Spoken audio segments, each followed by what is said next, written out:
Okay, and we are live, but we got to let the stream breathe just for a few seconds, make sure we're getting green check marks across the board. And it looks like we're good. Welcome in, everybody, to the Huddle Up podcast, presented as always by Mile High Huddle and powered by Overtime Media. I'm your host, Chad Jensen, and with me, as always, is my partner in crime and my fellow football priest. You know him, you love him. He is Zack Kelberman. Zack, tonight we have a really fun show, a little bit of a change up. We're bringing on a longtime NFL writer and the author of a new book that was just published in just the last few days called Elway, A Relentless Life. We're going to talk to Jason Cole and bring him on and introduce everybody to Jason Cole. But how's your day going so far, my friend? It's going pretty good, Chad. You know, another week preparation for the NFL, a lot of draft coverage, NFL coverage. My mind is kind of scattered right now. Just another normal Thursday. It's our mailbag pod, though, so always looking forward to that. And kind of pushing back against some of the Broncos narratives, fire Fangio, the season's over, all this Twitter conjecture, just dealing and with that and mucking through that. That's how my day's been. How about you? So far, so good as well, my friend. Just grinding out another day covering this team that everybody is so passionate about, the Denver Broncos. Gang, listen, real quick, our format tonight's going to be a little bit different. Now, obviously, Thursday nights are usually the Mile High Mailbag, and we're still going to do the Mile High Mailbag. So get your questions, any super chats, get them in the stream. We will get to them. But also tonight, any questions you might have for Jason as we bring him on, we'll get talking with him and ask him some of the things that are on our mind, some of our burning questions. But get them in the chat stream also. If you have a question or super chat for Jason, get it in there, and we will do the best we can while we have time with Jason to get that in front of him. And then once we sign off with Jason, we'll go straight to the stream, start answering your burning Broncos questions, and do our thing. So without further ado, though, let's bring on Jason Cole, the author of the brand new Elway book. It's called Elway, A Relentless Life. Jason, how are you, sir? Thank you so much for spending some time with us. How are you doing tonight? I'm fantastic, guys. I appreciate the time. This is great. We didn't do this when I used to cover the Miami Dolphins way back in the day, but this is I love this. I've done like 3 or 4 podcasts here in the last couple of weeks, so I like the conversational style. So I appreciate you guys having me on. Thank you very much. As for the fire Fangio stuff, everybody just kind of calm down. Okay? Let's relax. Take it from him if you don't take it from me. Indeed. Yeah. So, Jason, as a guy that has covered the NFL for as long as you have, what was it that inspired the move to cover Elway? Because a lot of people have this in their minds that, it's an unauthorized biography. Well, most people don't realize that the vast majority of any biography is technically unauthorized. That doesn't mean, however, that the author didn't do, check his sources, do tons and tons of research to put it all together, just like any biography that you might. I've got a biography right now, in fact, it's sitting next to me on Winston Churchill, published long after he's been gone. Not exactly an authorized biography, but how did it doesn't work that way. Yeah, I know. Look, unauthorized is again typical. There are 3 ways that you do biographies. There's autobiographies, which the person is obviously telling their own story from their perspective. There are authorized biographies, and you have to be clear over which one is which. And that's authorized biographies are ones where the person is the subject. It's not written in their voice, but they're essentially helping out, and they're usually sharing in the proceeds of the book. And this one, it's unauthorized. John's not sharing in the proceeds. I mean, some people out there have thought, he's getting some royalties on this. He's not getting anything out of this book. Yeah. That's not how this works. So that's what an unauthorized biography, and that's what that means. Just to clarify that. What brought me to do this is, look, I've been watching John Elway play for 40 years. Okay, in 1980, I was a freshman in college. Sitting in the front row at the stands at Stanford University, and I watched Elway throw for the first time, and I still remember the sound of a ball from Elway hitting a receiver in the chest and actually knocking the receiver over on a slant route. Like, there's a thud, there's a sound. It's almost like a great hitter hitting a baseball. That sound when they made perfect contact. Yep. This is kind of like that. And so, for 3 years, I'm a year behind him in college. So for 3 years in college, I watched his exploits, and me and my buddies, we were all gigantic Elway fans, and we were inspired to do things as fans because this dude was on our side. Like we could cheer for this team. It was electric. It was fun, and it was passionate. And then he leaves. The team is crap, and we just say, okay, we're going to follow his career. And then I become a sports writer, follow his career from afar, become an NFL writer, start to talk to him more and more, cross paths with him a lot, watch him win 2 Super Bowls, watch him return to the game 10 years later. And the really impressive thing to me is that he returned to the game. Most guys in his position, like, hey, look, I'm just going to sit back and watch the rest of you guys do this. Right. He's in there trying to compete again. And he's an extraordinarily rare human being. And I wanted to get to the bottom of why he still wants to compete in his 50s and now 60 years old, why he's doing this, why he's chasing it when other guys are like, I'll just go talk about football. I'll be Terry Bradshaw and I'll just talk about football and make a ton of money doing that. And it's a really easy life. Elway wants no part of an easy life. And I got a lot of respect for that. Anybody who wants to go back and continue to compete. On that topic of, a lot of what you're talking about there addresses somewhat Elway's legacy in that he kind of put that at risk when he chose to re-enter the NFL as a front office guy. And at first, the early returns were that it only bolstered and accentuated his legacy because he's one of the rare GMs as a former Hall of Fame player to win a Super Bowl as a player and as a GM. But these last few years have, in many ways, perhaps compromised or at least put at risk that legacy. After all the research and all the people you talked to and just your view over the many decades that Elway's been an NFL guy, how much do you think his legacy as a Hall of Fame quarterback and then just the name John Elway has been tarnished, just say, since post Super Bowl 50? Look, let me first say that there aren't a few GMs out there who've won Super Bowls and then come back and done this, okay? There are only 2 human beings in the history of the NFL who have ever won a Super Bowl as a player, made it to the Hall of Fame, and then come back as either an executive running a team or as a head coach. That's Elway and Mike Ditka.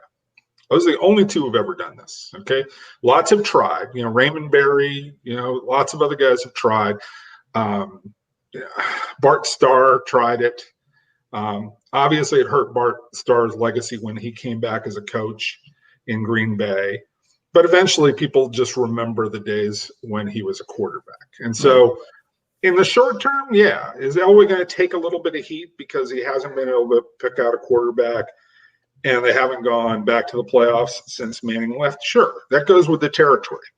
But he's not afraid to compete. He's not afraid to say, look, I'm going to fix this problem. I'm going to get there somehow, some way. And he's going to keep trying. And I think the people who are sitting there saying, well, why haven't we gotten back to a Super Bowl? Could you have a little bit of perspective? Like 2 in the first 5 years wasn't so bad, that was okay. That's not a bad thing to live off for the next 5 years. And I know that that frustration, as you say, is accentuated because he's trying to pick out a quarterback. And you would think that a Hall of Fame quarterback would know how to pick out the next quarterback, right? Like you would see that's a natural, but that just tells you how hard it is. Like I think about Ozzie Newsome, one of the greatest GMs, Hall of Famer turned GM who led a team as a GM to a couple of Super Bowl victories. And I think about that a lot. And look, the best quarterback he ever picked out was Joe Flacco. And people would argue that Joe was just, good to maybe very good quarterback. And that's the nature of the beast. They're hard to find. Jason, putting a book together of this magnitude, it's not easy. It takes hours and hours and days and digging and reporting. And what you've come across in putting this book together, what has been the most memorable or pleasurable experience about learning about the Broncos? And conversely, what is the most stunning thing, or what was the most difficult thing to glean for this book from Elway and from the Broncos?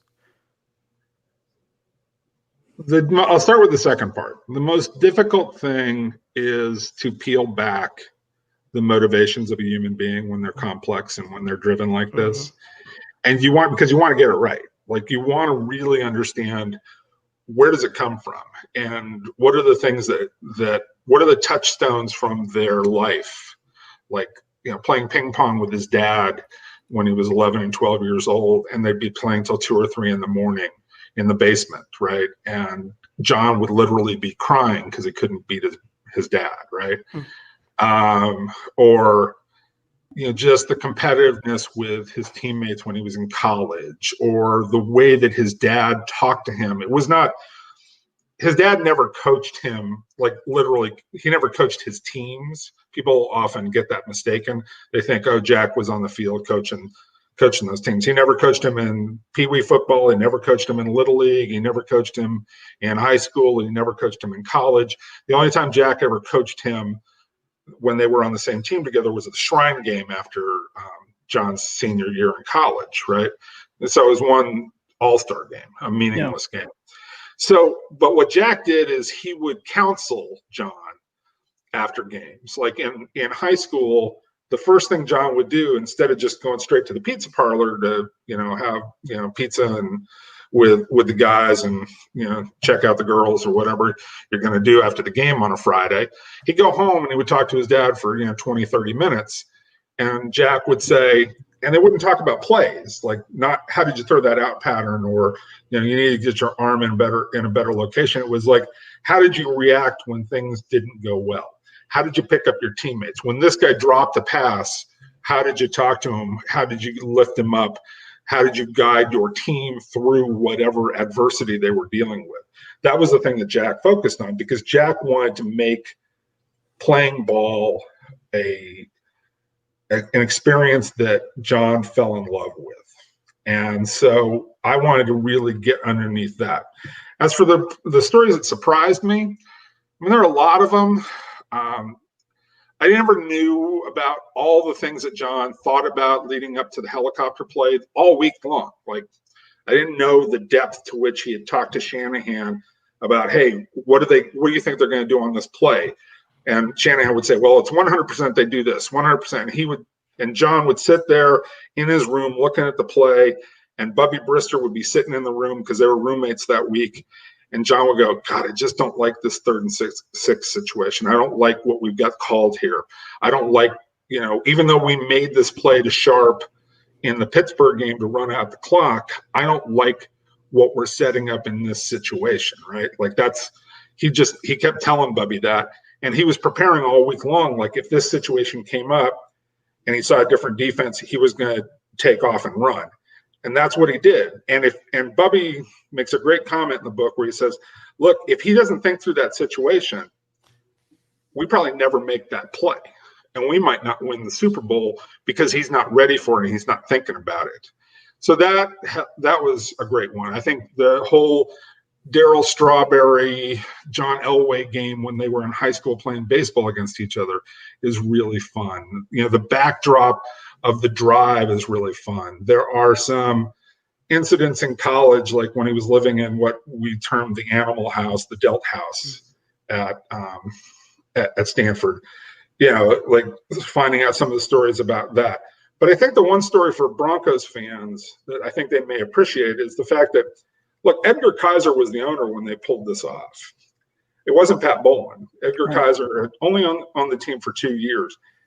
And Edgar Kaiser, who nobody knows about because he was gone and out of the NFL almost as fast as he was in, beats out like Gil Brandt and Tom Landry and Tex Schramm from the Cowboys. He beats out Don Coryell. He beats out Al Davis. He beats out even Bill Walsh, Chuck Noll. Even Don Shula was sniffing around whether he could get Elway that year. And it was too far to go, but he was sniffing around about it. All these Hall of Famers and great coaches are trying like hell to get Elway in this draft. And some guy who was in the league for 2 years not only thought of the idea, it wasn't Reeves's idea, it wasn't John Beek's idea, it was Kaiser's idea. And he pulled it off. And I think that that's an amazing story. And as I wrote it, I was like, God, this is just outstanding. And people know pieces of that. They know little bits of it. I don't think they've ever quite seen the complete story of how it unfolds. And like my favorite scene in the whole book is in 1983, there's like John Beek and Hein Paulus from the Broncos are sitting in a diner at a Marriott hotel having breakfast with Bobby Irsay of the Colts, the owner of the Colts, and Mike Chernoff, his attorney. And they, as all these other people around them, are eating pancakes and waffles and just going about their day. These four men are hammering out one of the biggest trades in NFL history in a diner in a Marriott in Denver. And like, that just cracks me up that happened. And that people are like in the next booth eating pancakes while the destiny of a team is being determined. That's great stuff. You know, Jason, in a perfect world, I would have, we would have allowed enough time to have read the book before we talked to you. And in this that's okay. You'll get to it eventually. No problem. Yes, I look forward to it. It's, it's on the way as it were.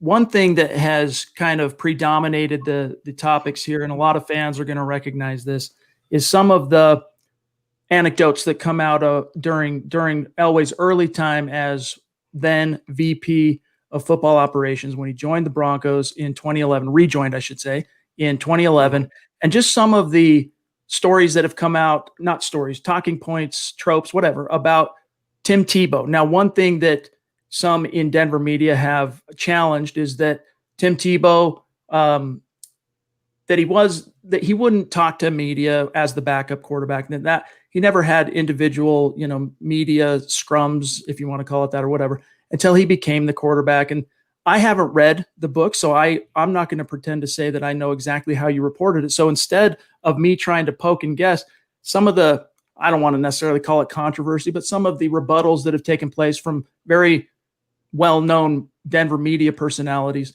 what are they missing on that? And tell us basically what you were trying to convey. Obviously, I'm going to read the book. Zach's going to read the book. We suggest everyone in our audience read the book, of course, but just kind of fill us in on some of that maybe got, lost in translation or people getting their wires crossed, including me. That's how you and I, in fact, cross paths. So if you wouldn't mind talking about that. Look, Tebow is a lightning rod. And I live in Gainesville, Florida. Okay, I live 3 miles from the University of Florida. I've seen that statue in front of the stadium a ton of times. I taught as an adjunct professor at the University of Florida for 10 years. Okay, so I know what Tebow is. All right, and I understand it better than probably any Denver fan ever possibly could. He's an amazing individual. He was a fantastic college quarterback, and he's a great story. Right. He is an inspiring story, especially if you're Christian. Okay. And I get all that. Right. And I understand. And certainly I take no disagreement with any of that. Okay. But there are things that Tim has done in developing his platform and, his talking points and trying to maintain his brand and all those things that we talk about now that sound like sophisticated marketing. Mm-hmm. Look, they didn't jive with being a backup quarterback, all right? And, demanding, money to do appearances sometimes, depending on what the appearance was like. Like one of the things I report is that his brothers asked for $50,000 for him to do a YMCA fundraiser that was being handled by John's ex-wife, Janet, right? And Janet, the people around her, when they heard about it, she was angry about it. They were angry about it because John never charged for those things. And, it got people a little bit, sideways. Now, the one thing about him, doing, press availability in the locker room, look, he did that, okay? Right. Maybe not in the formal way that the starting quarterback does it every week, but he did plenty of it.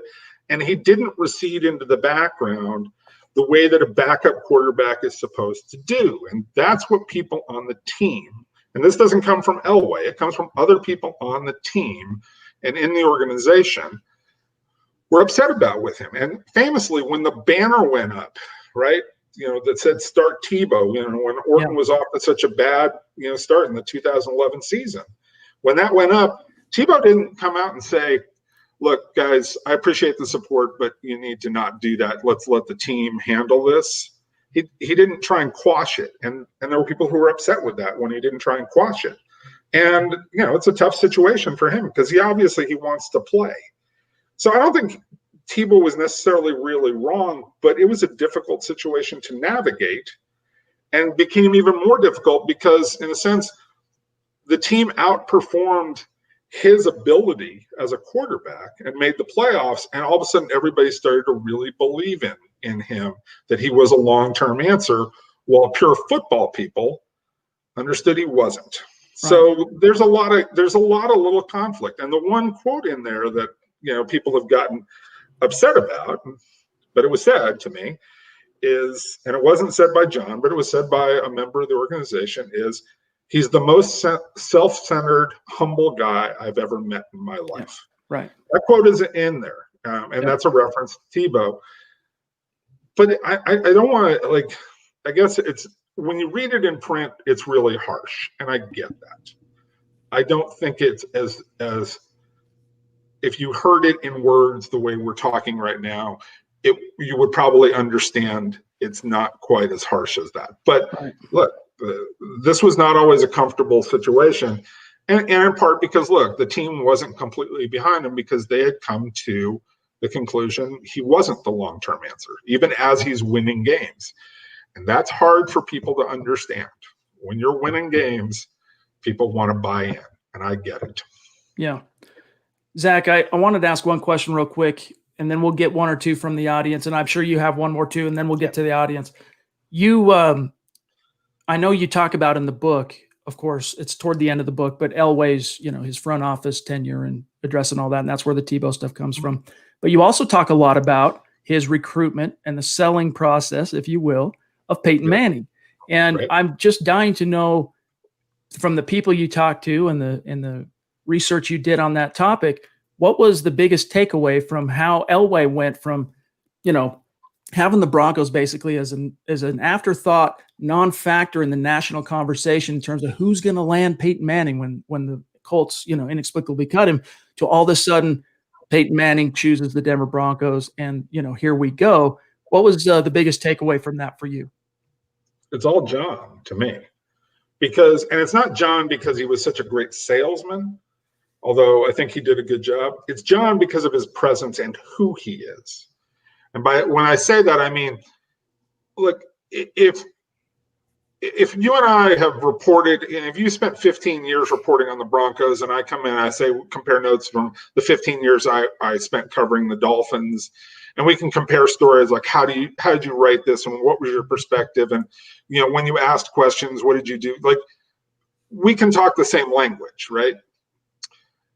When Peyton Manning showed up in Denver and he's looking at John Elway, he's looking at a guy, they can talk the same language. They know what it's like to hold that ball in the middle of the field with 80,000 people screaming at you and millions watching on television, and you're playing for a world championship, right? They know that feeling, and they know what it takes to get there and to win it, and all the little things that have to go right and all the things you have to build. And then there's a trust between those two guys.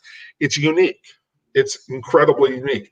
I will maintain to this day, and I don't know that you can exactly get an answer, but I would say the key ingredient is John Elway. And not only John Elway because he could have that conversation, but he also understood Peyton's mindset. And he talks about it in the book, is if I had been like Peyton and I'd been someplace for 10 or 11 years, and trust me, John got close in this because there was almost the trade to the Washington Redskins in the middle of his career when, that thing was a big blow up between him and Reeves. But he was saying, look, if I had been like Peyton, been someplace for 12, 13 years, and I just got cut and released from there, I probably don't want to talk to a whole lot of people. I don't want, their sorrow, their pity, their, compassion. I just want to deal with it myself. And now I'm dealing with this whole free agent thing, trying to find a new home. I'm not going to bother him. And he would just sit there and don't bother anybody. Don't try and call anybody. Don't try and figure out what Peyton's thinking. Don't go to any people around him. Fox would come in every morning and then again every afternoon going, have you heard anything? Do you want me to make any phone calls? Do you want me to do something? And Elway would just sit there and go, look, John, just Just wait. And John, is a classic former college recruiter when he was a college coach. Right. He's wanting to get out there and do the hard sell and find out whatever he can. And Elway's sitting there going, look, this is what I think. This is what I feel. If I was in his shoes, I'd want to just be left alone. So he left Peyton alone and said, he'll come to whatever conclusion he comes to. And I just remember, Patrick Smythe telling me that great story about, the day that Manning's about to call him, because they've been told he was going to call on a certain day, at a certain time, to tell him what the decision was. Elway's just got a golf club in his hand and he's just swinging it back and forth as if it's just a regular old day, just kind of, lazily swinging it in his office. Like, okay, here it is, whatever happens. And then the phone rings. He's never nervous. He's always calm. He was always confident about it. He slow played it like crazy while the rest of everybody fell over themselves. Like there's a great story about John Schneider and Pete Carroll rent a private plane, fly to Denver from Seattle. They call Peyton and say, hey, we're here. You want to talk? And Peyton's like, no. I don't want to be bothered. I don't want to be surprised by anything. Right. And that's what the rest of the league was doing. Elway was sitting there slow playing it. Jason, while we have you here, now that you've done this book and you've recently been around the Broncos orbit, I kind of want to pick your brain as to the rest of the season outlook for Denver. You kind of assuaged Broncos country's fears about the loss to the Titans on Monday night. What is your overall projection for Denver this season? How do you see Drew Lock developing, and how do you see the team finishing this year? Look, I like what I see from Lock so far, but you got a long way to go. And I've seen, when people figure out what a quarterback's trying to do and they take things away, like in the second half, Fant disappeared, right? Yeah. And did they show Lock some looks? I haven't been able to look at the all 22 to say, okay, did they show Lock some things that he wasn't ready for that took Fant out of the game? Did they vice Fant? What was it that was going on that basically eliminated Fant from the game plan in the second half after he was so productive in the first half, right? Mm-hmm. And look, I think they're really close to winning this game. They made a couple of critical errors. Obviously, the Melvin Gordon fumble on your own side of the 50 is a critical one that gives away that creates a problem. Not time just in possession and in field position along the way. That's one. But the two drops by Judy, and he's a good player. Like he had a bad game, right? But you can see the way he runs routes. And you can see when you watched Alabama play, he was the man, right? He had a bad game. And that happens. But if he makes one of those two catches, and most likely if he makes the second catch, the one in the final 4 minutes, I think the game turns out differently. While I say that, and I still think the team is, a borderline playoff team if things go right, I would also submit, look, Vic Fangio has to start winning these games. Yes. There have been a number of these close games, and close games are determined by coaching. That's where little things play a huge turn in any game. And so when you don't use your timeouts with 1:27 left to stop the clock to get you to 40 seconds left in the game, thereabouts, when you stop them, I'm sitting here going, you're not maximizing your chances of winning that game. Not that you definitely would have, but you missed an opportunity to maximize, and that's not tolerable, because when you do it time and time again, that's the difference between making the playoffs and being a 7-9 or 8-8 team. And he's got to start to handle those situations better. All right, we're getting a little bit long. And again, we're talking with Jason Cole here, the author of the new book, Elway, A Relentless Life. Real quick, I'm going to read this, Jason, and then we'll get your answer from Glenn Hauser, big-time member of our community here. He says, the reverence other people had for Jack Elway was incredible in your book. So you've already got a customer right here, Jason. For Gerald Wilhite to want to block better for John as a running back because he was an extension of his dad was very interesting. So for those of us who maybe haven't read the book yet, can you give us some background on Glenn's points there? I would say the first chapter of this book, there is a foreword, which is my own personal recollections, a short foreword. There's a prologue that talks about John's return to the team. And then the first chapter of this book, and even a substantial amount of the prologue, are about Jack. The early part of the book is a lot about Jack. There's a very solid chapter about his mother,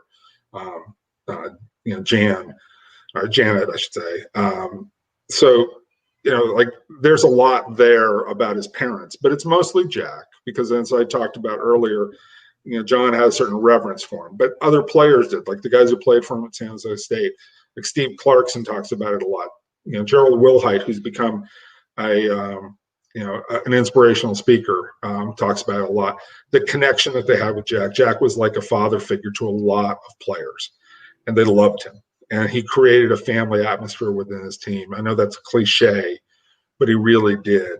And he put it, he really put his heart out there for his players. And, like he used to keep them in, on Saturday nights on the road, they play Monopoly and Jack's, a lot of players would play Monopoly with Jack. I mean, it was silliness, right? But it created unity. And they loved him for it. That's the best thing I can say. So Jack is such a crucial figure in this whole thing. All right, we've got one more from the chat, and then one more from me, and then we'll cut you loose tonight, Jason. John, what do you got next from the chat? We'll whichever one you think is best. Yeah, JT. Now this is one of our listeners from across the pond. He's in the United Kingdom. Broncos country is not a geographic location, Jason. It is a state of being. And he says, will the book be available in the UK, and when does it get released? Thanks. We have a lot of listeners and members of this community in Europe. And sadly, I can't answer that question. So let's take another one. I will, if you send me a Twitter message, I will get an answer. My Twitter handle is Jason Cole 62 at Jason Cole 62. If you want to put that up there, and if you send me a Twitter message, I will have an answer for you by tomorrow how you can get it. I'm sure you can get it in the UK, but you can order it on Amazon. So yeah, I assume Amazon. I don't know how it works in the UK with Amazon, but there's got to be some kind of delivery system. So, and it has been. It was released on Tuesday, the 15th. Okay, John, we got one more. If not, I can ask my question and then you pull that up. Here's how you find Jason, by the way, on Twitter. For those of you who want to connect with him, first of all, you should be following him. Anyway, but if you have any further questions about the book and distribution and how to get your hands on it, this is how you can reach him at Jason Cole 62. While John's looking at in the chat, pulling one more, I got a question for you, and it kind of relates to some of the topics that some of the excerpts I've read across the internet in the last couple of days. The idea of what comes next, because I know one of the things you said, for example, and I read through your Reddit AMA that you did, which was very insightful and great read. One of the topics you addressed in that is kind of what comes, how much longer is Elway going to remain in the Denver Broncos front office? And Broncos country, the fan base, are pretty aware that his contract as is runs through 2021. Based on what you've seen, what, people you've talked to, what do you foresee happening, also within the context of this kind of up in the air ownership situation, it being managed by a trust and the whole 9 yards? What do you see as kind of Elway's exit strategy and what the future might hold there? I don't think he necessarily has an exit strategy. I think he wants to do this as long as he possibly can. And I think that, while you guys raised concern about, look, the last 5 years haven't been as good. And so there are some questions out there the last, 4 years since they won the Super Bowl. There have been questions. I think that people like Joe Ellis, it doesn't take much for them to remember the final days of Josh McDaniel and how that didn't go as planned, and how the team struggled a lot, with Mike Shanahan over the 10 years that he was running it post Elway. So I think a lot of people sit there and go, okay, you guys might be complaining about the last 4 years and how things are going, but we're going to ride or die with John Elway as long as we possibly can. Now, what throws this up in the air clearly is what's going to happen with the Bolin family and the trust. And I think that there's a lot that, they want to keep the team within the family, obviously, with one of Annabelle's children. I think that that's the most likely outcome. I think it's Brittany. Is that the daughter? I get them all. Yes. So. She's the one that they've kind of taken under their wing with the trust. I think that's the one, but obviously you've got infighting within the Bolin family that's going to make this a little bit difficult. And so I don't know how it's going to exactly play out. But these things get sticky when people sit there and go, well, if you're going to have control, I want my money and I want to get out. So you're going to have to buy me out. And you're going to wonder, as the Bolin family, does Brittany have the kind of resources to buy out some of her, brothers and sisters and, stepbrothers, stepsisters, that kind of a situation. Yep. So it becomes difficult. I will say this, that John has been incredibly supportive of the Bolin family and them staying there, because I think he wants to work for the family and wants to be there. But I would also say that he's probably got a number of friends who would probably line up to buy the team as well. So even if the Bolin family doesn't stay on, I think there's a fair chance that John Elway would stick around, even if they don't have it, if one of his friends ends up buying the team. Now, I know Robert Smith in Denver, who grew up in Denver and has done finance. He's been qualified and he really wants to buy the team. But I think there's a long line of people who want to buy the team as well. Okay. There's one right here. I'm going to grab do you have the Glenn at 621? I'm trying to find it. Okay. Last question for you, Jason. And again, thank you for joining us. We're talking with Jason Cole, the author of the new book, Elway, A Relentless Life. Glenn says, what, if anything, has Jason heard regarding Elway's reaction to the book, either via John directly or someone close to him? I don't know if you've been able to get any feedback yet this early on, Jason. I sent him a copy of the book back in April, asking for his any final changes or thoughts or corrections he wanted to make. I never heard from him, which is pretty typical of Elway. If you go back through his career, there's a great quote from Jim Sacamano where he talks about, when Sacamano was the PR guy running the show for the Broncos, he used to bring the clips and the stories about Elway to him every day when he was playing. And he would show them to him, and Elway would look and go, well, are all my quotes correct? And Sacamano would go, well, yeah. He goes, well, I don't care. As long as my quotes are correct, I don't really care what they're said. That was his sort of approach to it. He didn't care about the media and the attention all that much. So that I know that his friends, I've had a couple of his friends read the book. They thought it was really good. So I got positive reaction from them. But John directly, no. But I just, that's his, he kind of shrugs at these things and moves on. Well, Jason, speaking for all the guys here on the Huddle Up podcast, we can't wait to read the book. And as soon as I get the book, I'm going to sit down, read it front to back, and then we'll do a little segment here on the show, doing kind of a little book report, takeaways from the book. And when that day comes in the near future, maybe we'll reach out to you again. But thank you so much for joining us, guys. As you can see here, Elway, it's called A Relentless Life.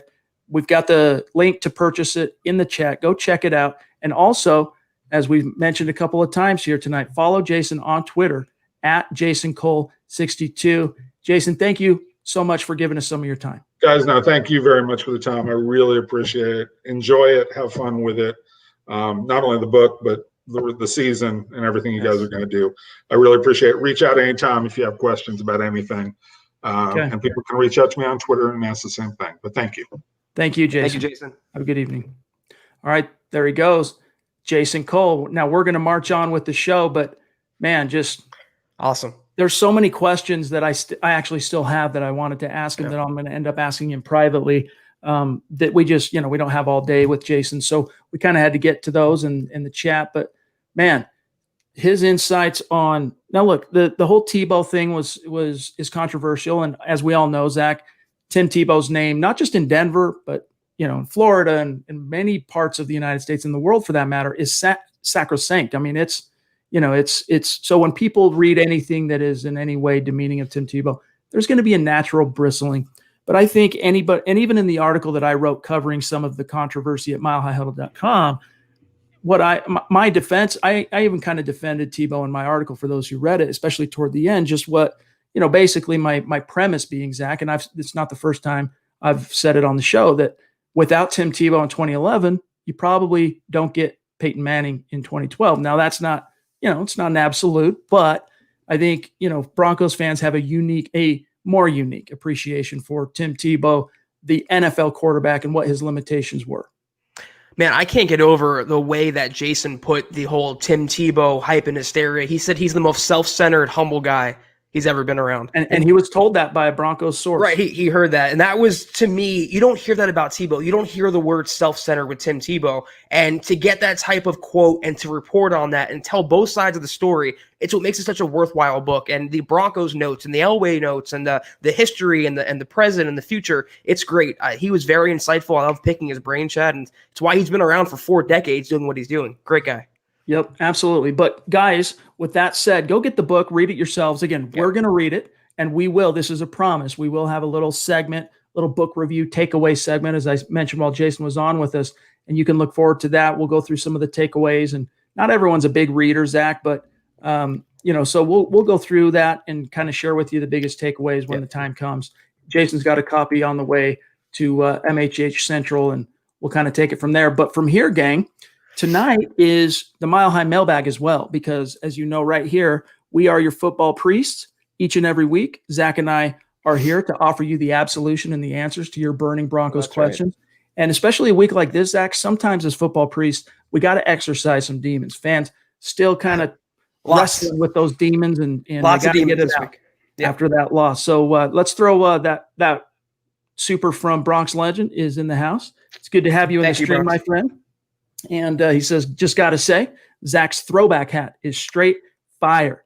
Appreciate the super chat. Angel, it's good to have you. As always, man, we miss you when you're not in the chat stream. You know this. We also got one here from Jay Ritchie jumping in, who says, we got a lot of Broncos topics to talk about, by the way. So I hope you guys, that was a fun little, I wouldn't say abstract. It was more of a historical conversation about John Elway from, Jason, for what it's worth, guys. He's also a Hall of Fame voter. So this is a guy that, he's got some bona fides and some deep roots in the NFL.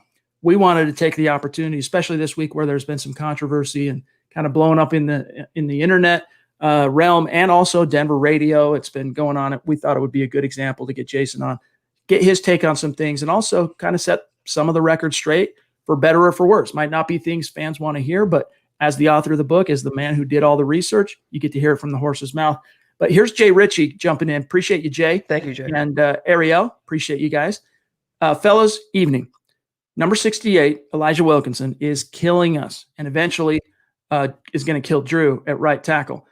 DeMar Dotson seems to be a signing for emergency. Thoughts on moving Reisner to right tackle and Wilkinson to guard? So this was a topic, Jay, for what it's worth, and you might have missed some of these conversations that we touched on early on in camp when it became apparent that it was, well, first of all, it was right after Juwan James decided to opt out. We began talking about these issues. And then, the early returns in camp for Wilkinson were not good. And then they signed Dotson. And we talked before the Dotson signing, though, Zach, just about different ways that you could maybe juxtapose the offensive line, move Dalton Reisner from left guard to right tackle. But the bottom line is the Broncos are not thinking that way. They would rather go off roster and sign someone, pay them money like DeMar Dotson, than they would move Dalton Reisner. So to say that that's going to happen anytime in the near future outside, Zach, of an emergency situation, right, we're not there yet. And up to this point, I think, if you roll Zach, here's how you kind of got to understand the coach's rationale on this whole Wilkinson topic. Because from the outside looking in, we want Dotson in there now because it was ugly. We expected it to be ugly from Wilkinson in week 1, and it was. But they look at it like, well, look, he earned the starting job. We named him the starter. We got to give him some rope and allow him to kind of defend the job, if you will. But as Jay, points out here, what cost does that come? That's the thing, though. He really didn't earn the job. He was handed the job, and they signed DeMar Dotson late in training camp or late in the summer, and then just said, okay, you're the day one starter.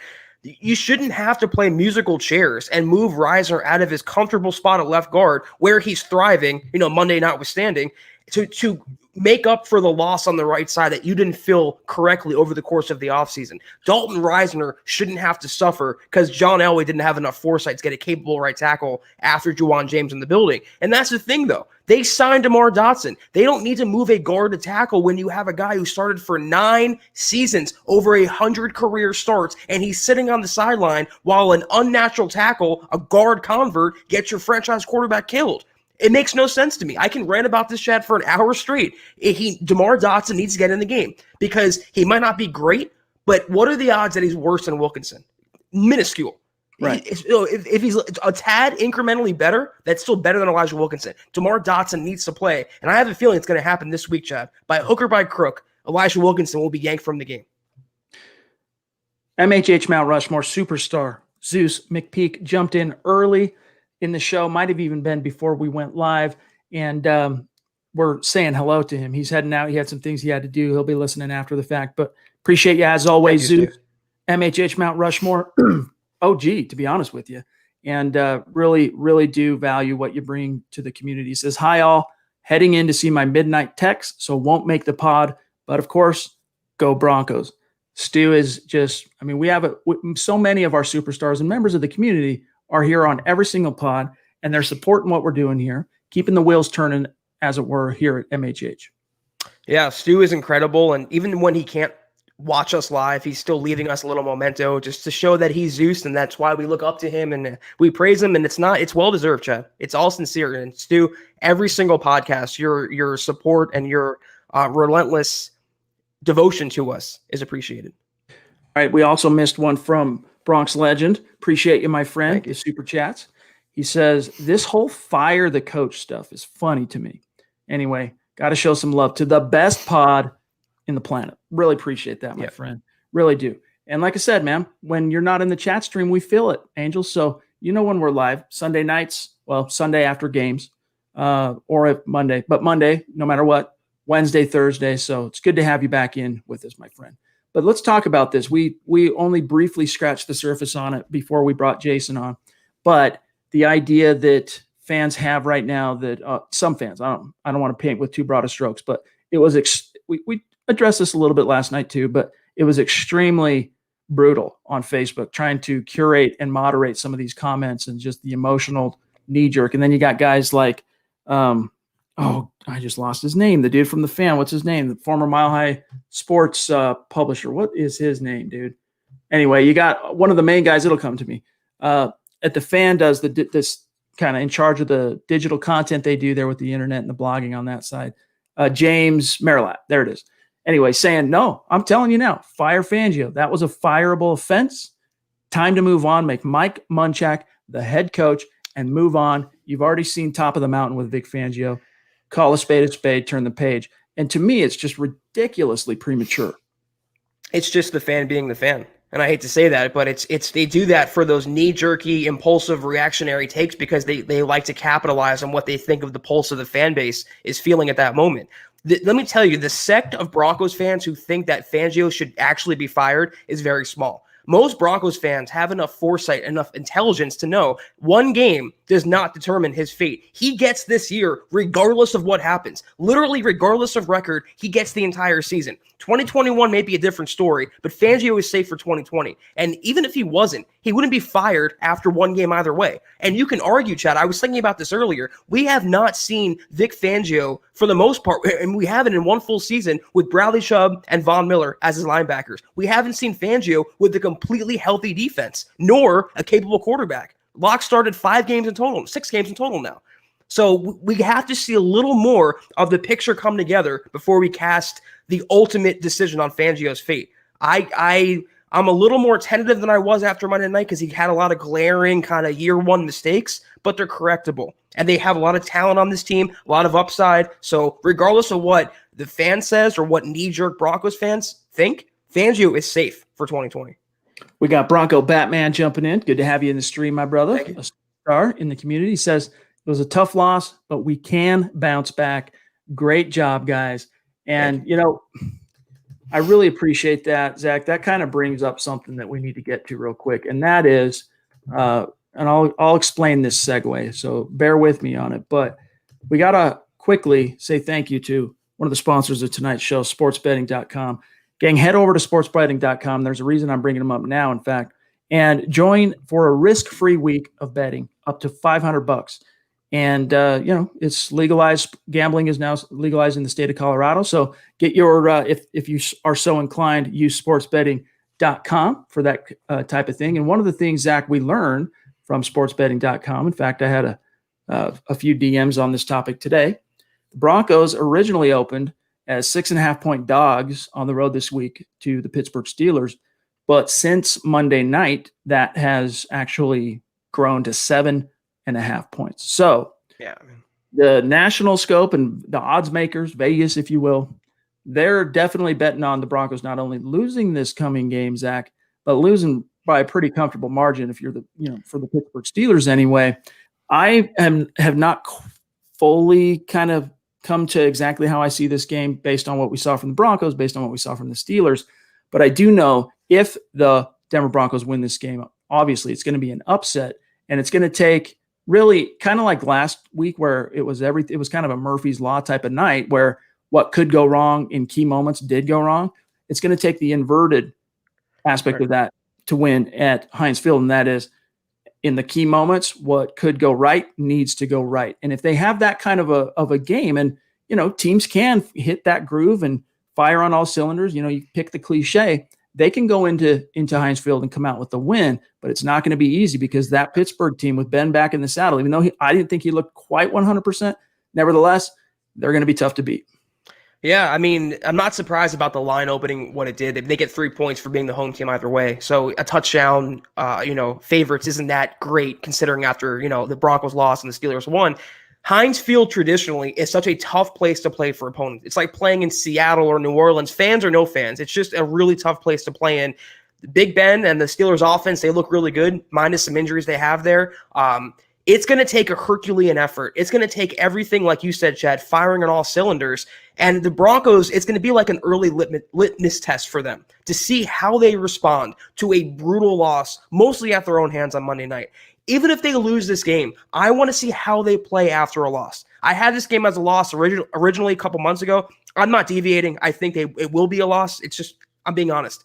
But how they play in this game, how Locke plays, how the defense plays, if Fangio coaches better, that would give me either encouragement or discouragement going forward. And if they lose this, Chad, they go 0-2. And this is why the Titans game was so crucial. 0-2 with a must-win against Brady and the Bucs at home in Week 3. Now, say what you want about Brady and the Bucs. They're beatable. He's not the same quarterback. But having that must-win already so early in your season is definitely not ideal. That's why that Titans game stung so much, Chad. They have to stack the wins where they can because they lose to the Steelers, which I think they will. 0-3, they lose to the Bucs, let's say. I hate to say it, the season's over. Yeah. I mean, we saw what happens when a team starts out 0-3, 0-4. It completely reshapes your chances, even if you get hot late in the year like the Broncos did once Drew Lock got in there. And so that's why from the outside looking in, we can say, oh, chalk it up. It's looking like a loss.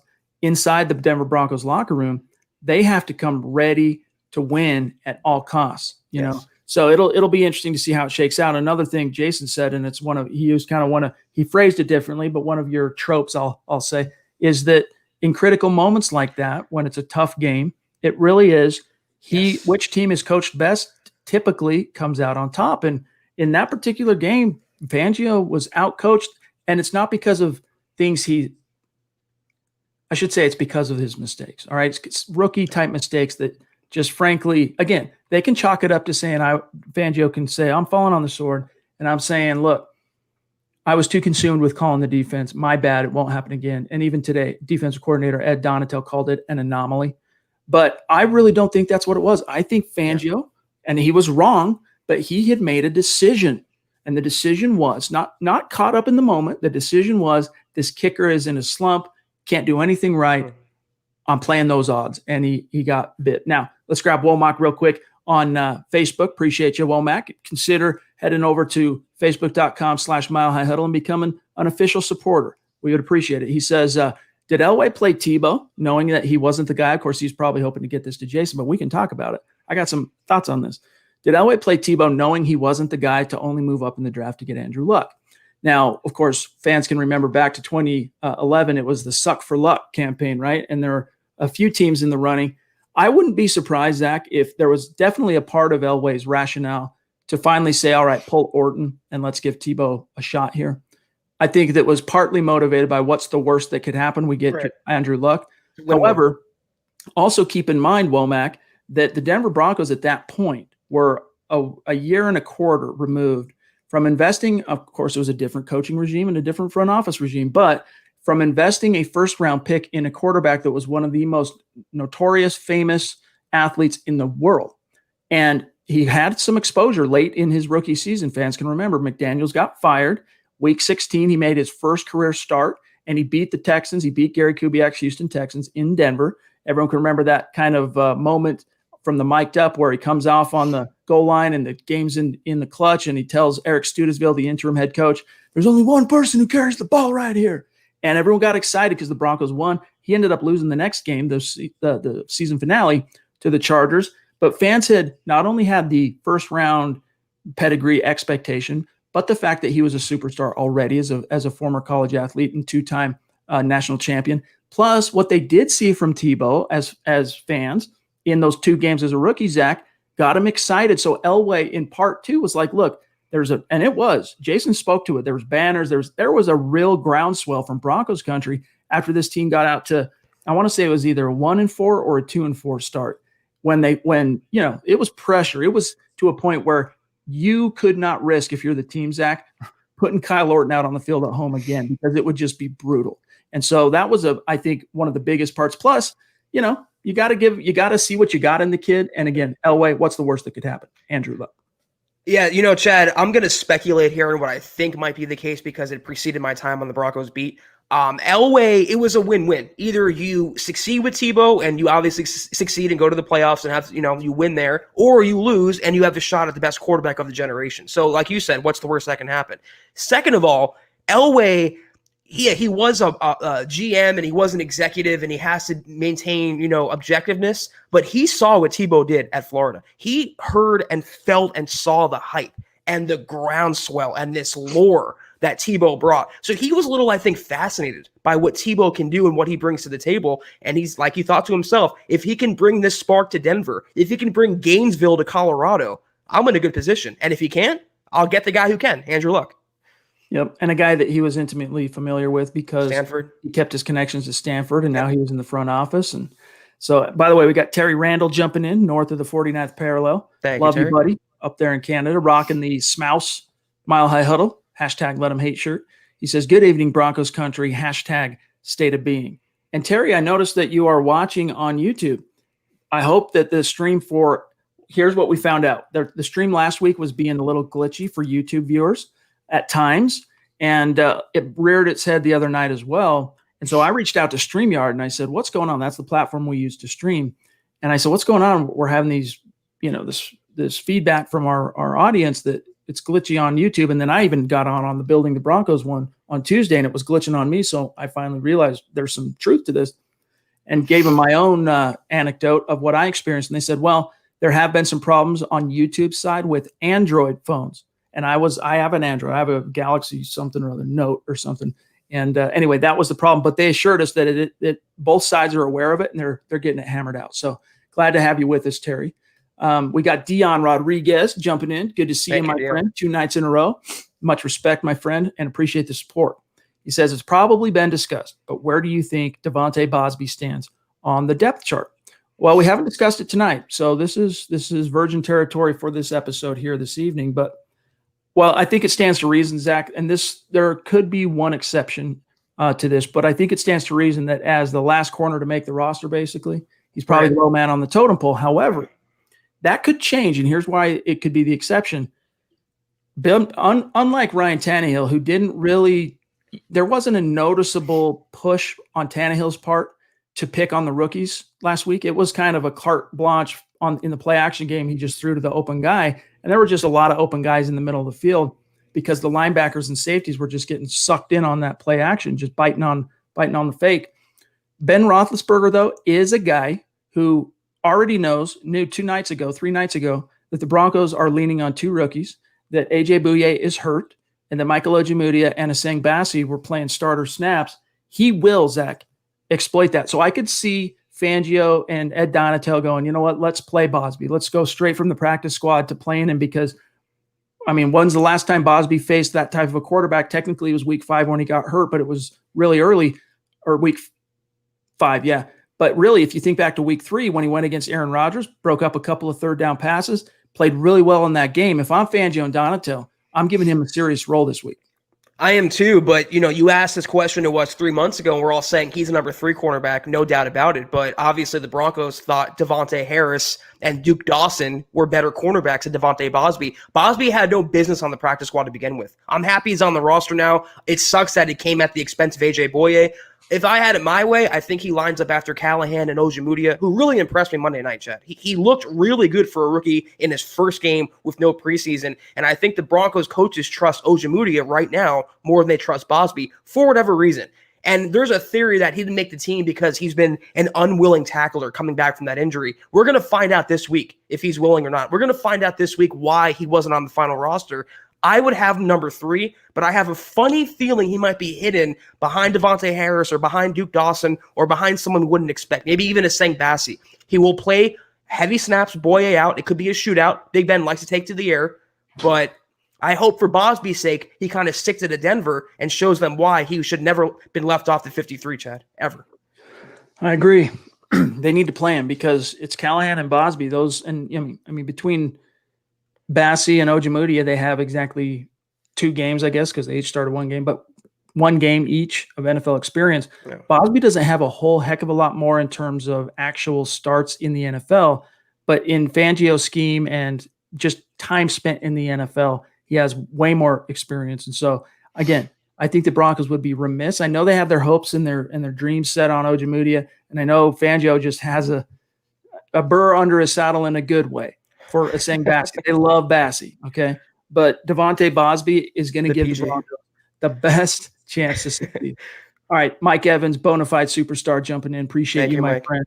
You and Terry and Zeus, so consistent, every chat. Pobby as well. You're not only in the chat contributing to the conversation, but you're supporting what we do here on Super Chat, and it means a lot. He says, thanks for making me smarter today. Great show. Yeah, I mean, we get sometimes, Zach, we get really caught up in the hustle bustle of covering this team and just providing you guys the content and the analysis. And just we get in our, I don't want to call it a rut, we get in our zone, and we want to try and we want to expose our audience to different voices. And soon we'll have players come on in the whole 9 years. That's in the future for the Huddle Up podcast. And so it's fun to shake it up at times. That's why we started with the superstar segment. And we'll Jason coming on like this. We'll get more guests like that on and continue to kind of do what we can in our modest way to edify Broncos country. So appreciate that compliment, Mike, and the super chat. Kenneth Booker jumping in to say the Nuggets were down 3-1 twice in these playoffs, NBA playoffs. They didn't give up. Play every week like it's your last. Boys quit, men grind. Excellent point.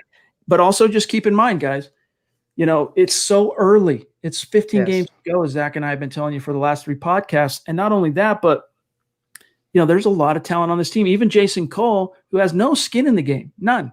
He said, look, this is a borderline playoff team, all right, if they can kind of get their you-know-what together.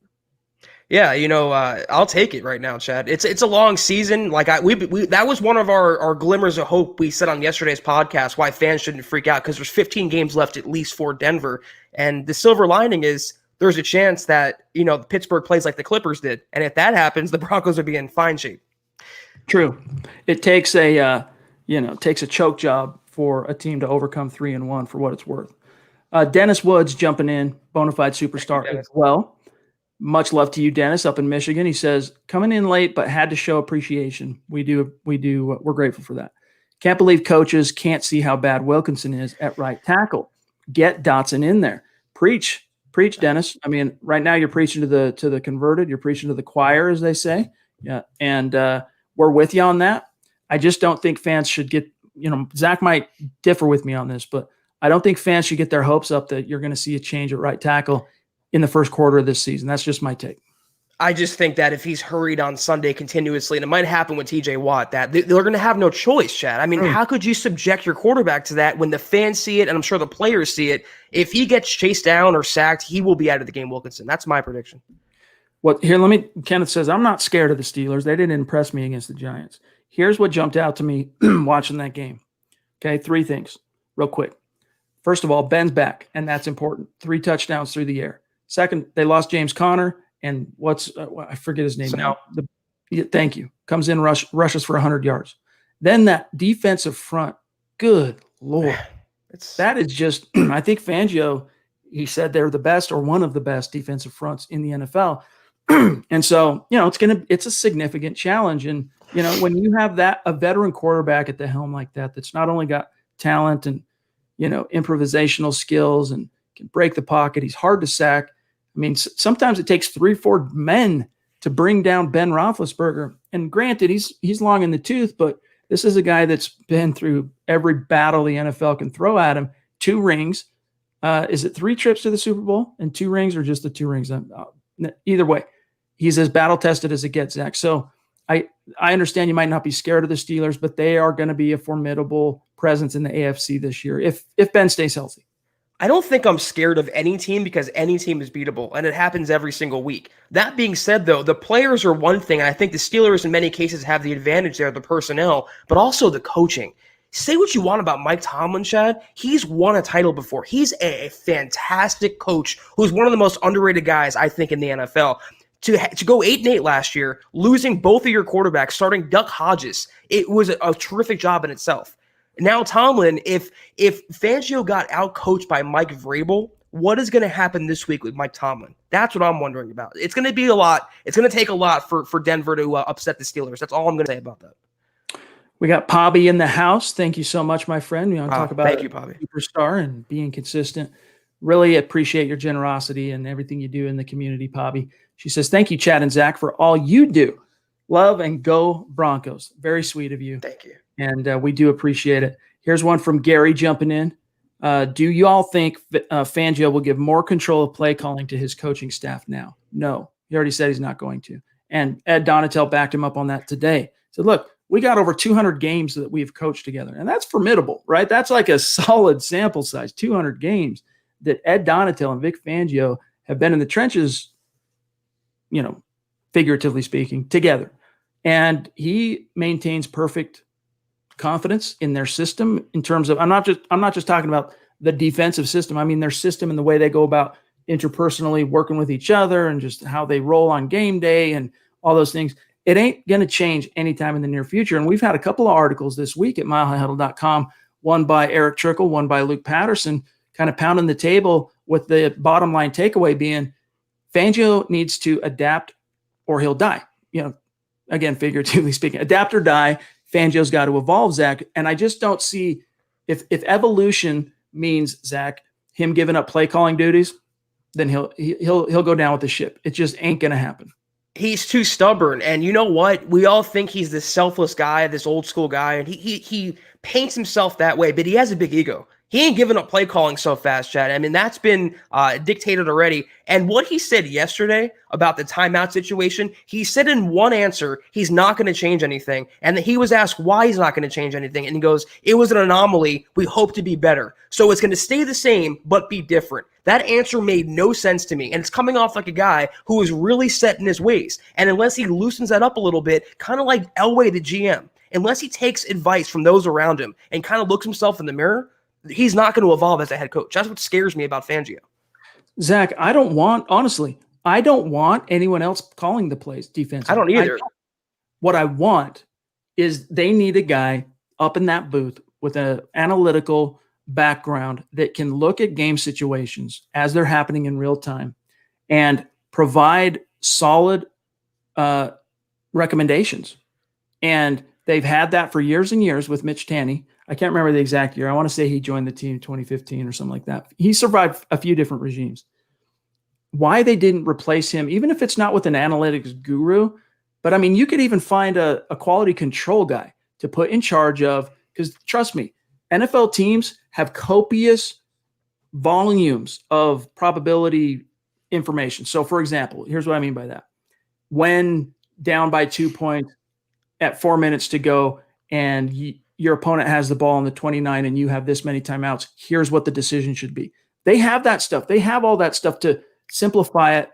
But my question is, Zach, who's relaying that information to Fangio when he's on the field in the heat of battle and conveying it to him in a simple, coach, here's the recommendation, Fokker out, basically. That's all he needs is the recommendation, and then Fangio can make that call. All right, real quick. Grab Levi. Sorry, John. Levi Hope a name I don't recognize on Super Chat. Welcome, Levi. So thank you so much. And yeah, welcome, Levi. Very generous of you, my friend. He says, always seem to miss the live shows. Thanks for all the hard work you fellas do. Well, comments like that and that kind of support really does make it all worthwhile to us, Levi. So, hey, if you're on Twitter, make sure you reach out to us and connect with Zach and I so that we can shout you out after tonight's show. Very, very grateful for your support. But, Zach, that's the thing. I want Fangio calling plays because I think you could maybe make an argument that there's 2 or 3 other coaches currently in the NFL that are as good at play calling defensively in the NFL today. But he needs someone to help him simplify that decision-making process in key situations.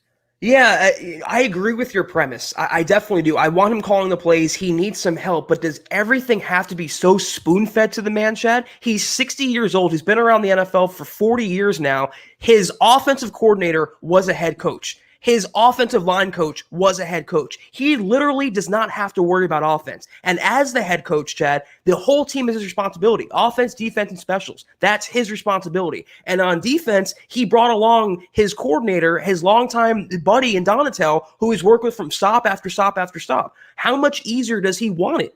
At some point, he has to take on some responsibility, and spotter or not, analytics guy or not, a guy in his ear or not, he has to know in that situation to be better. It's just, I don't want a coach that we have to baby and coddle and make it so easy for. He's in a more fortuitous situation, Chad, than a lot of head coaches in the NFL. Especially after what the ineptitude of the Vance Joseph regime and just the flagrant incompetence at times. I mean, that standard should not have to be questioned. But again, when you're going from being a guy that's in the background, sure, you're a coordinator, but you're in the background, you're in the booth, you're seeing things from 10,000 feet, 19 of your 19 of your 20 seasons as a defensive coordinator, you're in the booth. Maybe that makes you less exposed to those type of conversations on the sideline. Whereas here's an example. All right. If you're an offensive coordinator like Pat Shurmur, who lives and dies by being on the field, think of just by virtue of all the games he's coached as an offensive coordinator, think of all the conversations he has been a part of and witnessed over his decade plus in the NFL, that if he were in that situation, making the decision as the head coach, that would inform him on that, right?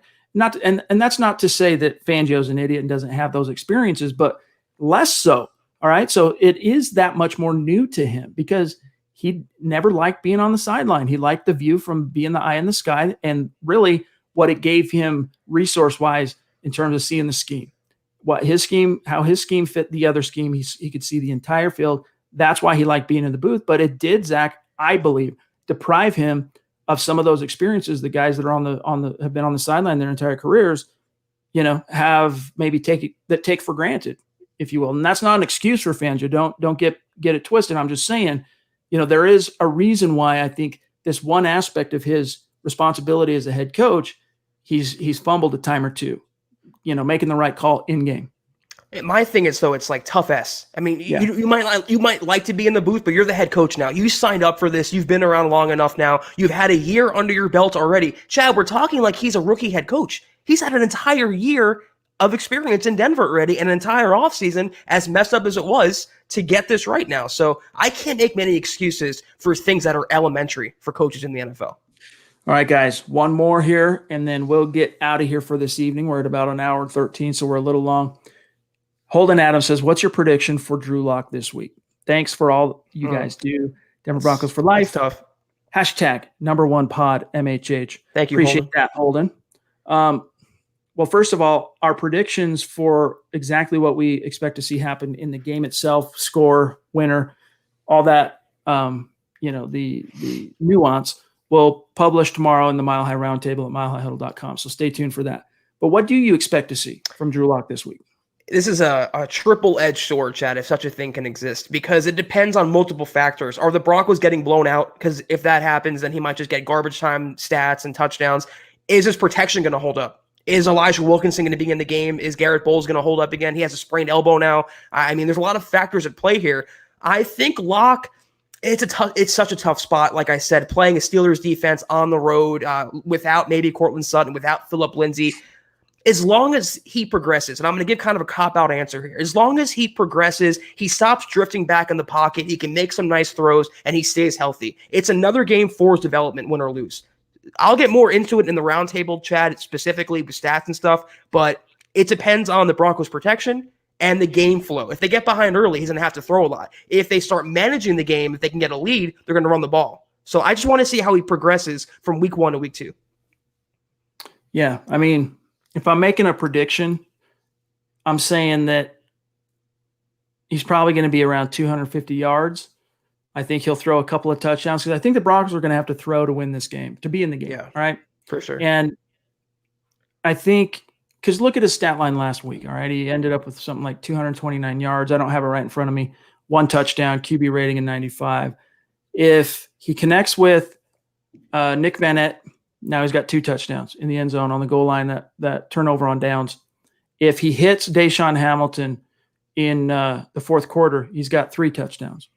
And if Jerry Jeudy still allow Jake but his drop, but if Jerry Jeudy even only drops one of those passes, Locke's over 300 in the debut this week or this year. All right. So I think that tells you Pat Shurmur's scheme is going to be a really good fit, is a good fit and is going to produce some stats and some production here for this Broncos offense. The question is, does it happen this week against the Pittsburgh Steelers? And I think it does. I think he throws his first pick of the season, but I don't think it's a dagger that kills the team. I do think he'll throw his first pick because they're going to have to lead. The tip of the spear this week is going to have to be that right arm because that Steelers defensive line is just animalistic. And Easily. Melvin Gordon, look, he's got some power to him, and having that good of a defensive line isn't a deal breaker because you have Graham Glasgow, you have Dalton Reisner, you have Lloyd Cushenberry, and you have Garrett Bowles and also Elijah Wilkinson. All 5 of those guys are good run blockers. So, there will be the who wins, the immovable object or the unstoppable force. We'll see. But I do think when it really comes down to it, Zach, if the Broncos are going to win, Locke's got to have a big day through the air. And I do think he will have a big day. It's just a matter of, is it going to be enough? Yeah, that's very well said. And it could be like a Texans game, Chad, maybe without the winning and the upset, but a big performance like that where the Broncos are carried on the strength of his right arm. So I'm with you, though. For them to win this game, he's going to have to either out-duel Big Ben or go to toe-to-toe with Big Ben. All right, guys, we got to get out of here for tonight. Sorry that we had to make the Mile High mailbag basically half as long as it might normally be, but we'll be back in the saddle, of course, Sunday, immediately following Broncos Steelers for the gut reaction. And then, of course, as well, we're going to be coming to you live at halftime. So probably, depending on game flow, we might even go live a little bit early for halftime. But we will be live for that 12 to 15-minute window during halftime. So make sure you join us for that, whatever platform you prefer, YouTube, Facebook, Twitter, Twitch, whatever one is your jam.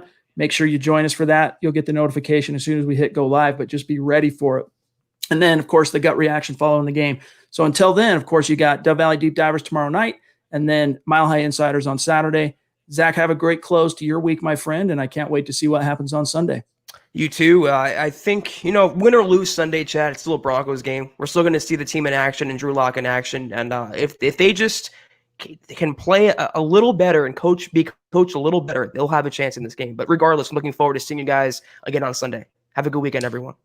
Make sure you're following the main account, Mile High Huddle, on Twitter. Make sure you're following the podcast on Twitter at Huddle Up Pod, and my partner, Zack Kelberman, at Kelberman NFL. You can find me at Chad and Jensen. And then again, one last shout out to Mr. Jason Cole, who spent so much time with us here tonight answering our questions and some fan questions as well. Follow him on Twitter at Jason Cole 62, and then go get that book, Elway, A Relentless Life. A lot of good information in there, things you'll learn about John Elway and the Broncos that you don't know right now. So check it out. And again, thanks to Jason. For Zack Kelberman, I'm Chad Jensen. We'll see you guys on Sunday.